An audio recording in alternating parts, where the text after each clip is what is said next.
Hi friends, welcome to plexusortho. My name is Dr. Kannan Kumar. I'm your upper extremity and hand consultant at plexusortho. Today we're going to discuss about extensor tendon anatomy and its injury and how we manage these conditions.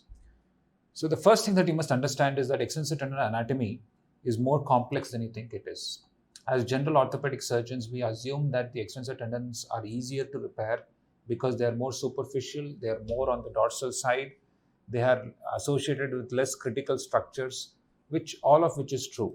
But there are multiple forces at play in the extensor tendon, including the interossei muscle, juncture tendinum, multiple tendons, and the way they insert into the bone. And therefore, it is a little more complex than we think it is. However, it is true that it is a little easier to repair the extensor tendon as compared to the flexor tendon because critical structures like neurovascular bundles are absent on the extensor side, and we have to explore and repair this actively in the flexor side. So to begin with, let's look at a little bit of the anatomy of the extensor tendon.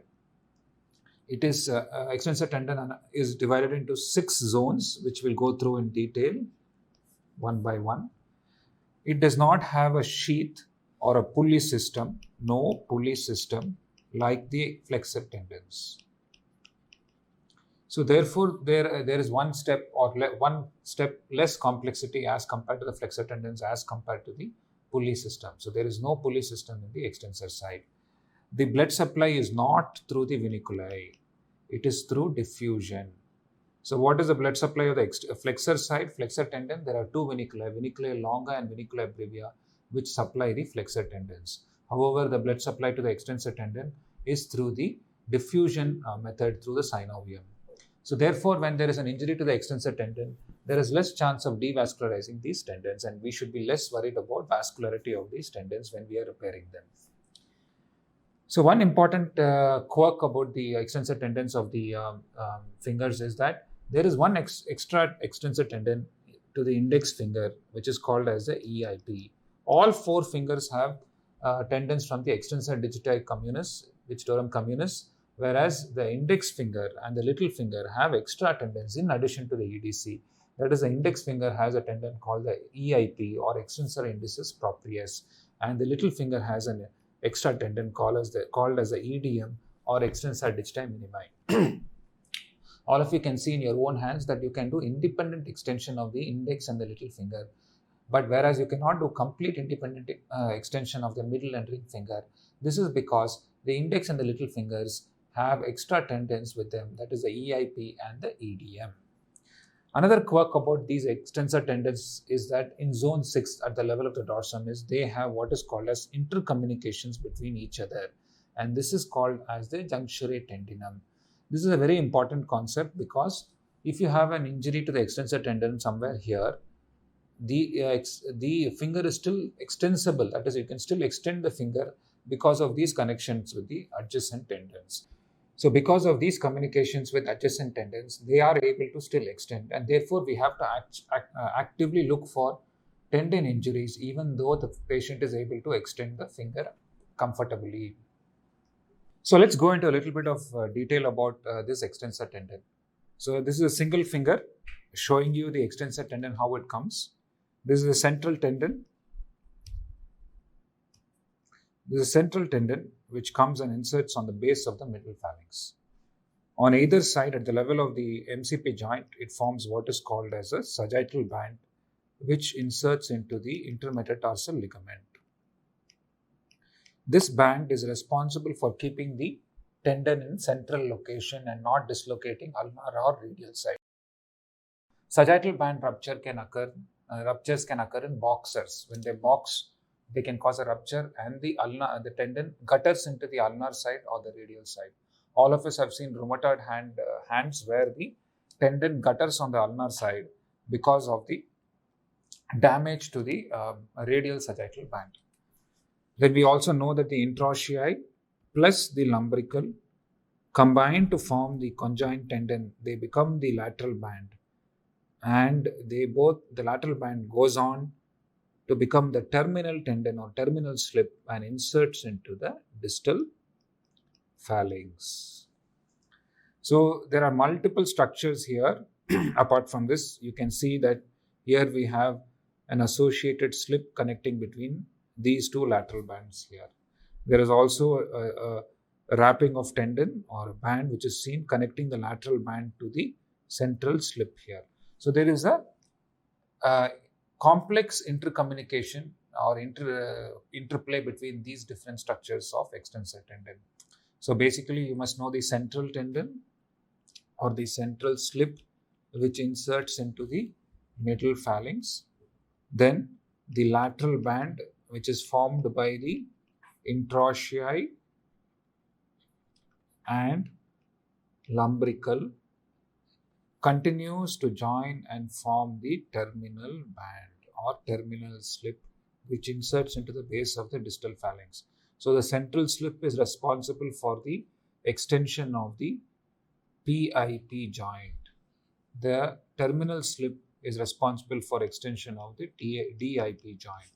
So boutonniere deformity is caused by central slip rupture. Boutonniere deformity is caused by central slip rupture, whereas a mallet finger is caused by a terminal slip rupture. Anatomy of the extensor tendon is very commonly asked in your theory exams, and you must know this in great detail so that you can draw this diagram and also write individual pathologies or anatomical issues that can occur with each of these tendon issues. So a little more, let us reinforce this in a little more detail. So there is a complex interplay between extrinsic and intrinsic components. What are the extrinsic components? The extrinsic components is the EDC or the central tendon which comes. What are the other extrinsic components? Is also the EIP and EDM. These are the extrinsic components. What are the intrinsic components? There are two intrinsic components we just discussed of. The interossei, palmar and dorsal interossei, and the lumbricals. These are the intrinsic components of the extensor mechanism. The central slip, as I've said, inserts into the middle phalanx.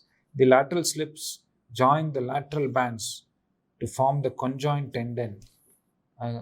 Conjoint tendon is formed by the lateral slips. Also, conjoint tendon is formed by two tendons, that is the interossei and lumbricals. There's a misnomer here.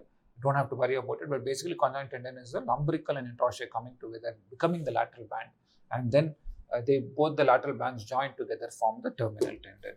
The terminal tendon or the terminal slip inserts into the distal phalanx and is responsible for distal phalanx extension. This is in brief the extensor tendon anatomy, and you must know in good detail of this so that you can replicate this picture in your exams. Now coming to the all important extensor zones that you must understand. Even before you try and describe them, the key to extensor tendon zones is that odd number zones are on the joints. Odd number zones are on the joints. That is zone 1,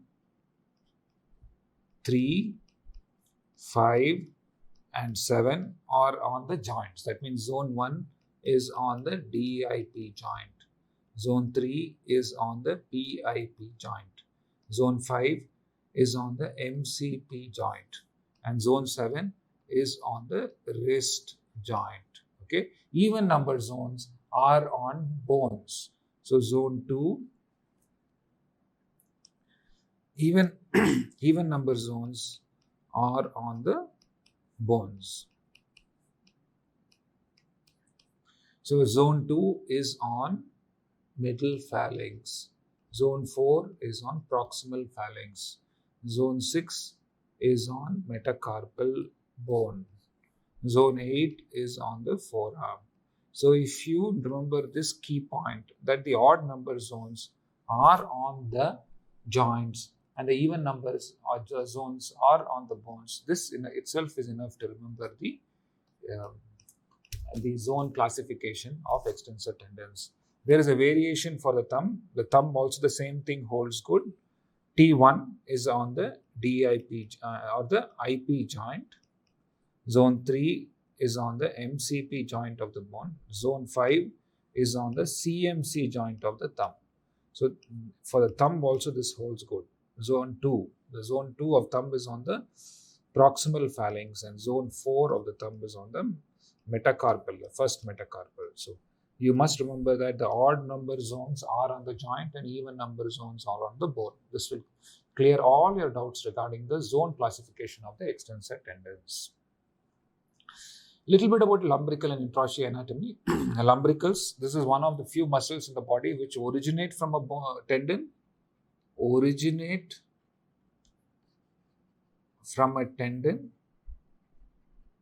and insert on a tendon. What is the function of the intraosteal and the lumbricals? They flex the MCP joint and they extend the DIP and PIP joint. What happens if the intrinsics don't function? You have what is called as a claw hand. Claw hand is inability to flex the MCP joint, inability to extend the PIP and DIP joint, and therefore the hand lies in a claw, which is MCP hyperextension and flexion of the PIP and DIP joint. So this is the function of the lumbricals and the intraosteal and the intrinsic function. This is the intrinsic function. So basically there are 4 lumbricals. The medial 2 lumbricals are innervated by the ulnar nerve. The radial 2 lumbricals are innervated by the medial nerve. So therefore you will have a complete claw only when you have a combined median ulnar nerve palsy.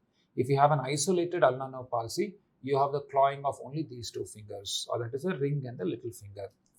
It relaxes its own antagonist, that is FTP, and therefore that is why the lumbrical function is very complex and difficult to understand as well. It is innervated both by the median and the ulnar nerve and plays a very important role in the functioning of the extensor tendons and flexion of the MCP joint and extension of the DIP and PIP joints. Now, all important extensor compartments, this is very frequently asked by all examiners, is asked during surgeries, and this may be asked as a question during a theory exam as well. It has been asked previously in DNB exams and therefore can be asked in the future as well. So there are 6 compartments from the radial side. The numbering starts from the radial side. This is the radial side and this is the ulnar side. The 6 compartments are compartment 1, 2, 3, 4 and 5, 6. The compartment 1 is APL and EPB, abductor pollicis longus and extensor pollicis brevis. So this is compartment 1. Compartment 2 is ECRL and ECRB. What is the clinical significance of APL and EPB first compartment? It can cause Dickwehren stenosynovitis. What is another anatomical quirk that you should remember in Dickwehren stenosynovitis? The EPB may be in a separate compartment and therefore you have to actively look for EPB and release the EPB sheath so that you do not come out with an incomplete release and the patient will still have Dickwehrens and Finkelstein positive after surgery. So APL, EPB and the first compartment cause what is called as Dickwehren stenosynovitis. Always look for the EPB in a separate compartment. The second compartment contains ECRL and ECRB. What is its clinical significance? It can cause intersection syndrome along with the first and the third compartments. So intersection syndrome is when these tendons are irritated against each other. This should be differentiated from Dickwehren stenosynovitis. What is the third and all important compartment of the extensor side? Extensor pollicis longus. It curves across the listus. This is the listus tubercle. It curves across the listus tubercle and goes radially to attach to the distal phalanx of the thumb to cause extension of the thumb. So how do you test for the EPL? Ask the patient to keep the hand on the table and then lift the thumb. If you test this in any other way, the patient will do a trick movement and you will not. So place it on the table and ask the patient to lift the thumb off the table. That will show you if EPL is working or not. What is the clinical significance? Most approaches to the wrist are approached through the third compartment, number 1. 2 is when you come out of the wrist approach, the EPL should be left out of the extensor retinaculum repair because it can undergo adhesions. Number 3, EPL can undergo rupture when during a simple closed distal radius fracture or when you do a volar locking plate and the screw penetrates or the drill penetrates into the dorsal cortex, it can cause a rupture of the EPL. Why does the EPL rupture so frequently in distal radius fractures? Because there is a watershed blood circulation at the level of the tendon and muscle junction, which commonly causes rupture of the EPL at this level. What do you do when EPL ruptures in this condition? You try and repair the EPL with graft, or you can do an EIP transfer. As I said, the index finger has 2 tendons. The extensor indicis pollicis and proprius can be transferred to the EPL to help in its extension. So that is the third compartment, that is the EPL. What is the fourth compartment? Fourth compartment contains EDC, all 4 fingers, index, middle, ring and little finger EDC, along with extensor indicis proprius. What are the other structures which are there in the fourth compartment? This you must know is there is also posterior interosseous artery, the terminal branch, and posterior interosseous nerve. These are the 2 structures along with EDC, posterior interosseous nerve and terminal branch and posterior interosseous artery. These structures are also present in the fourth compartment. What is the fifth compartment? As we've seen, fifth compartment is extensor digitae minimi. It helps in the independent extension of the little finger. The sixth and a very thick compartment and a very important muscle is the ECU. ECU has its own subsheath. The third, fourth and the fifth compartment, the roof can be lifted off in a contiguous fashion, whereas the ECU and the first and the second compartments are in separate subsheaths, and therefore you have to incise them separately to expose them. So ECU is an all-important muscle. It is an wrist extensor, one of the most important wrist extensors, and it is supplied by the ulnar nerve.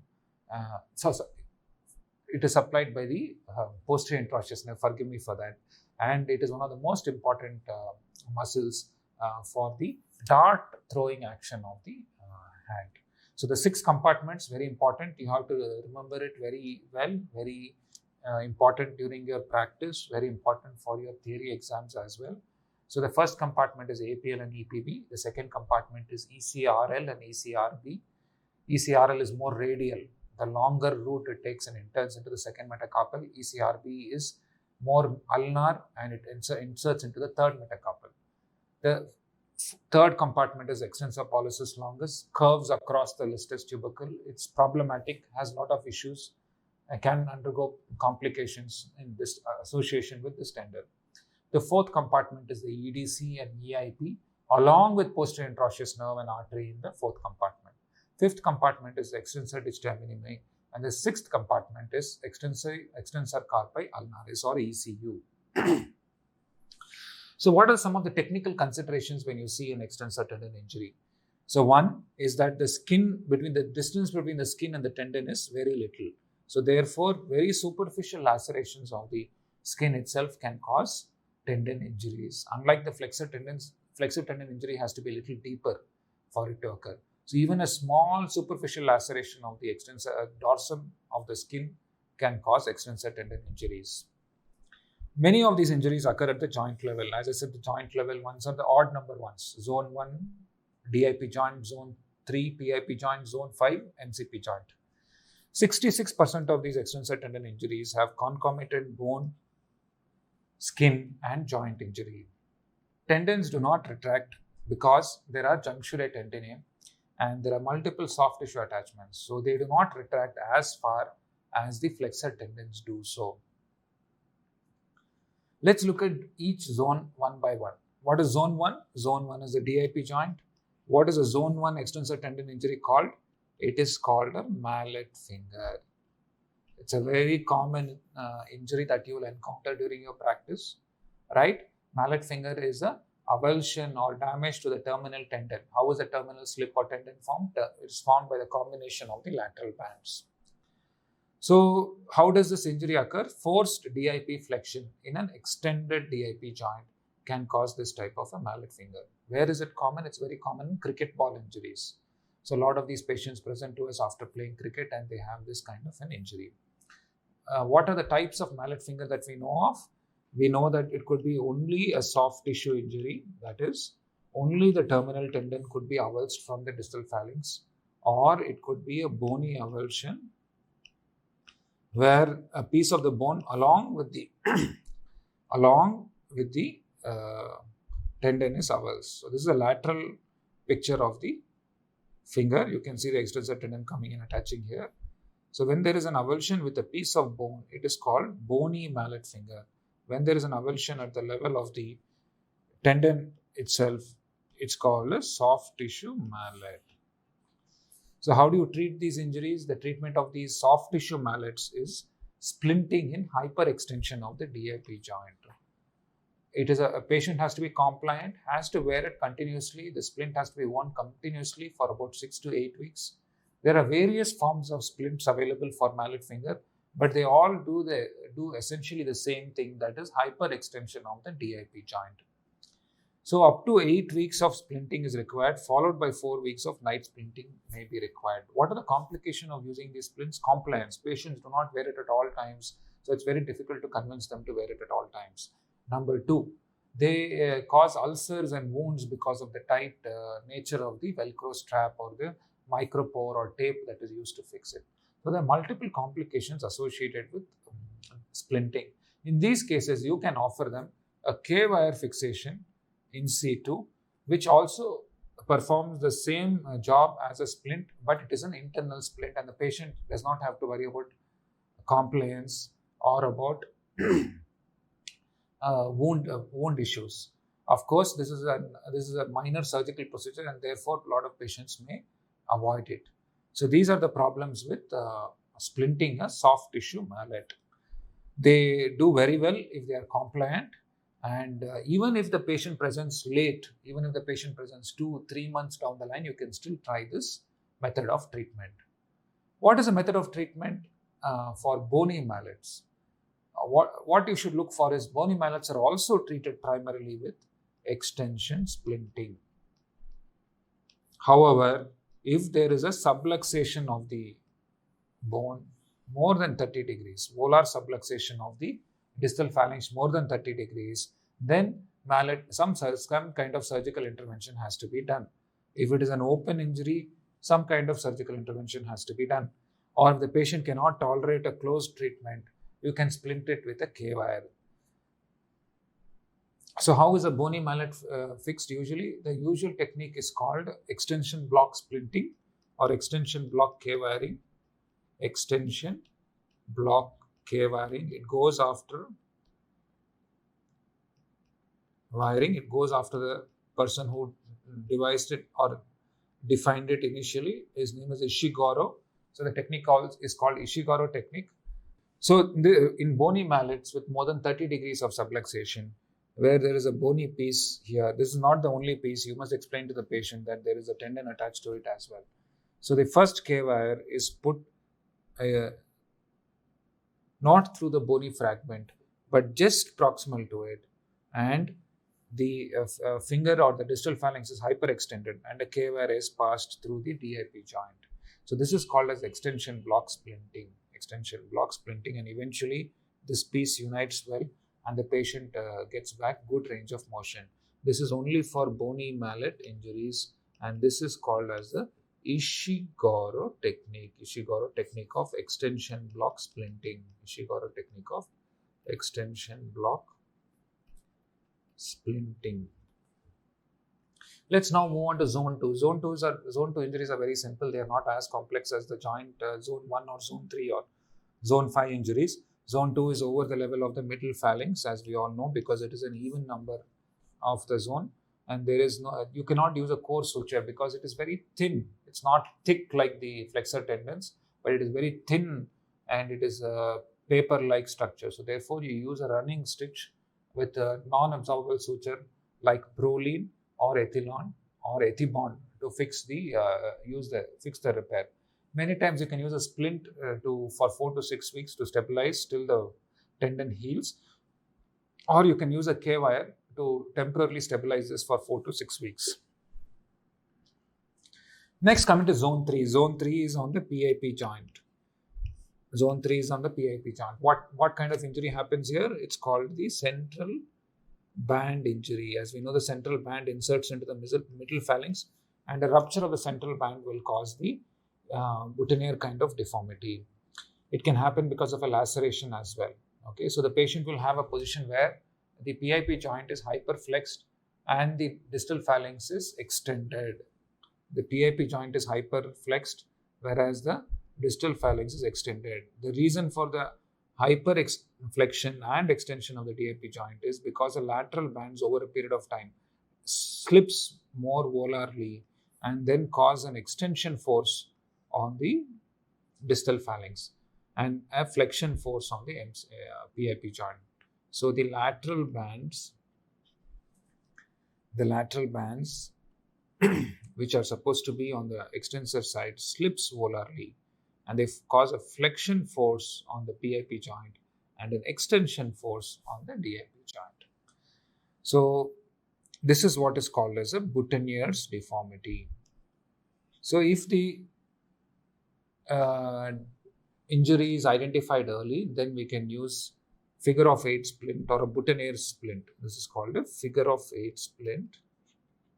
Figure of 8 splint or a boutonniere splint. This should be used for 6 to 8 weeks and then further 4 weeks night splinting. This can also be started a little late, that is 3 to 4 weeks, but the joint has to be supple. We should not let the PIP joint go into contracture.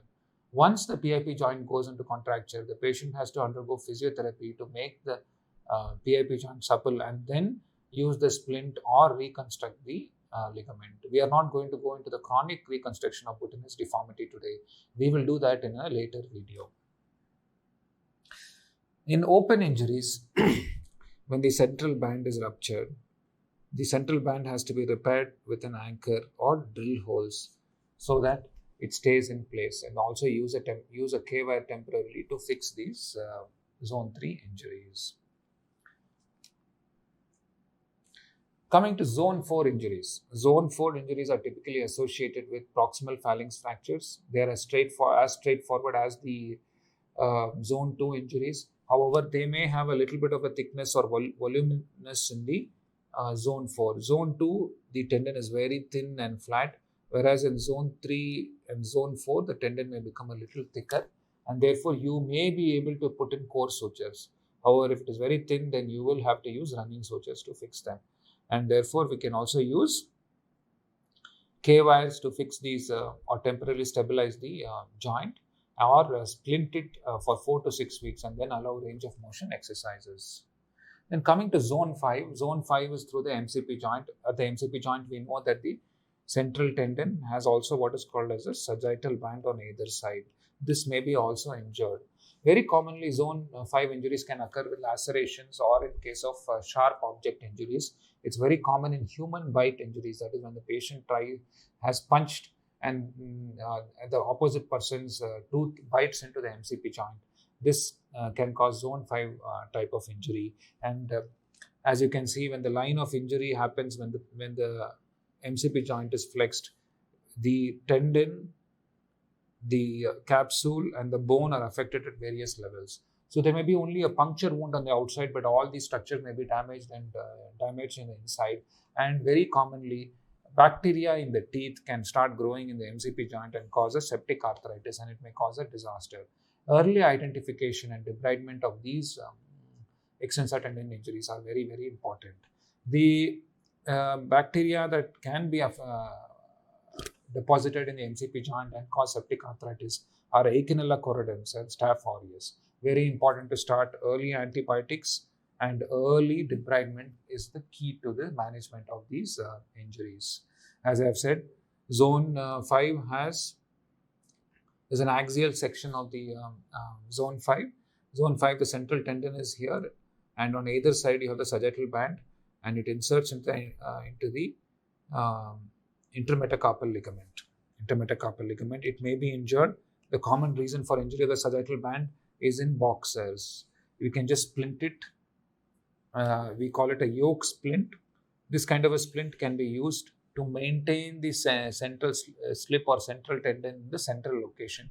Prevention from guttering on either side, which is other common cause of guttering. Ulnar guttering of the central slip or extensor tendon is very common in rheumatoid arthritis. Don't forget that. Ulnar guttering occurs very commonly in RA, and we have to reconstruct this because otherwise there is an ulnar drift of the fingers because of the ulnar guttering of the tendons. So this is a very important concept. This is one of the more pathophysiological mechanisms in which the deformity or ulnar drift of the hand occurs in rheumatoid arthritis. So next time you carefully observe a rheumatoid patient and see which side the extensor tendons have guttered. In another zone, the thumb is all similar injury, but zone 5 is an important part of the thumb where the EPL can get ruptured. The EPL rupture is a problem because it is very difficult to reconstruct. It's like a rope on a wall or a sharp object. It gets frayed and you cannot reconstruct the tendon back. So an EPL rupture following a distal radius fracture usually requires grafting. So usually will require, because you cannot bring the ends together, it will usually require grafting. Or the other option available is use the EIP tendon and transfer it to the EPL. This is the most commonly done procedure for an EPL rupture following distal radius fractures. The EIP tendon is counterintuitively on the ulnar side of the index finger and not on the radial side. So you go to the MCP joint level or zone 5 level, identify the tendon on the ulnar side and then transfer it to the EPL tendon. Zone 6. Zone 6 is an important level at which injuries can occur. As I've already said before, because of the presence of juncture tendinae, you should be careful to not miss these injuries because the injury may occur somewhere here, but the patient will still be able to extend his fingers because of the fact that the juncture tendinae are working. In zone 7 and zone 8, the tendons are quite thick and bulky, and therefore you can use core sutures and use the same principles that you use in the flexor tendon repair. The most common repair that we use, all of you know, is modified Kessler's repair. Modified Kessler's repair. This will be discussed in more detail in the flexor tendon video. Please take a look at that video. And we have to also use running sutures for epitendinous coverage, and this can also be done at this level. And important to know that you should differentiate between the posterior interosseous nerve injury and the tendon injury in zone 7, that is at the level of the forearm, because the posterior interosseous nerve becomes like an equina or like at the tail of a horse, and it spreads down into multiple branches, and many of these small branches may be cut, and so there may be a PIN injury. And if you even repair the tendon, it may not work, and in these cases it may be required for a tendon transfer rather than a tendon repair. Okay, so what condition? This picture shows what condition? It again shows rheumatoid arthritis. It shows a zone 7 level injury at the level of the wrist joint where multiple tendons have ruptured. Basically, there is synovitis of the DRUJ joint and there is dorsal subluxation of the distal ulna. It starts rupturing the tendon one by one from ulnar side to the radial side. Again, observe this in next rheumatoid arthritis patient that you take a look at. This is called as Vaughan-Jackson syndrome. It's called Vaughan-Jackson syndrome. And here you have to repair the tendons by side-to-side stitching to take care of this or help in the extension of the fingers. Okay, so when you go to zone 8, that is in the forearm level, it is musculotendinous junction. So you may have to think about either repair. We may not be able to repair the tendon ideally. So you may have to think about doing a tendon transfer rather than a repair. So this is in brief about the extensor tendon. So zone 1 is a mallet finger, which you know what to do. Soft tissue mallet is a hyperextension splinting, or in bony mallet you can use K-wiring. Okay, zone 2 is in the middle phalanx level where you just repair with running stitches. Zone 3 is the butyrial deformity central slip rupture, which needs to be repaired or can be treated with splinting. Zone 4 is core sutures and running sutures, which is at the level of the proximal phalanx, usually associated with a fracture. Zone 5 is the MCP joint. Remember the human bite and sagittal band rupture at this level. For closed sagittal band rupture management, use a Yoke splint. For open, you have to repair it. Remember ulnar guttering in the rheumatoid arthritis.